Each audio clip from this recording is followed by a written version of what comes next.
Out and about filming, in London, it's often strange to, fall into places and think, wow, is this what truly went on here?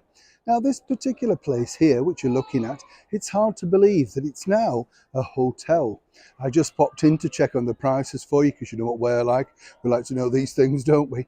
£600 a night, excluding VAT, excluding breakfast, which apparently continental is £25 a night. I know, I was clutching the side of the reception desk. It's a strange place now when you think about it because it's called the Nomad Hotel. And it's one of those places, do you know what I mean, where everybody's dressed down. It's almost pitch black when you're inside. You're not quite sure who the staff are and who the guests are. I'm a bit of a traditionalist myself and like to know exactly what's what, as you can imagine.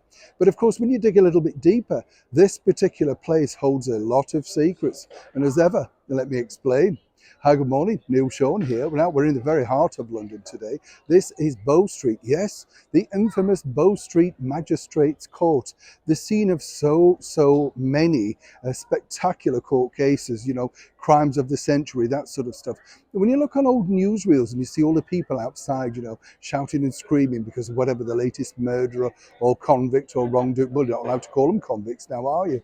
It's people in prison or something. What nonsense that is.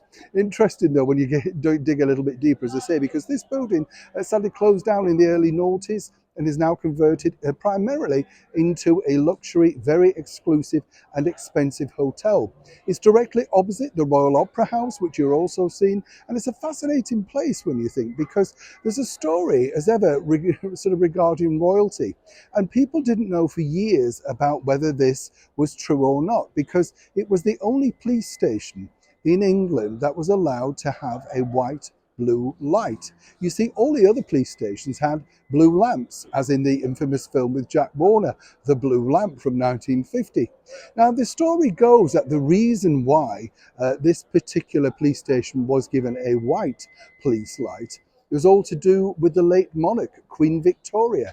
You see, apparently when she used to visit the opera, the Royal Opera House, directly opposite, as she was arriving or departing, she didn't want to see a blue lamp. And the theory is that, of course, it's all related back to her late husband, Prince Albert, who sadly passed away in the Blue Room at Windsor. It's a nice story, isn't it? But of course, it's never been totally verified or indeed, if this is a true story. But nonetheless, that remains a mystery.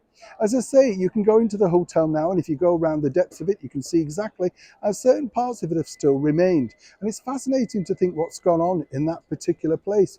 I am told, of course, that one of the major suites has a very, shall we say, grisly side to it. I'll just leave it there. For £600 plus a night, I'd want a little bit more than that, though, wouldn't you? A lot of people wanted to know as well, Bow Street, what is the history of it? It was quite simple, actually. Way back in 1749, Henry Fielding put together the Bow Street Runners. These was really the very first police force to try and curtail all the crime that was escalating in the capital city.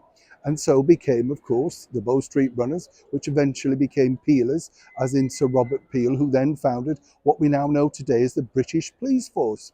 If you're around and about when you come to London in Covent Garden and you really want to get a feel of what it must have been like, say, for the suffragettes to be marched into Bow Street Magistrates Court and not know their fate, as many didn't at that particular time, or in latter-day periods when, of course, all the big court cases with the Pathy News cameras were outside, then this truly is a place for you.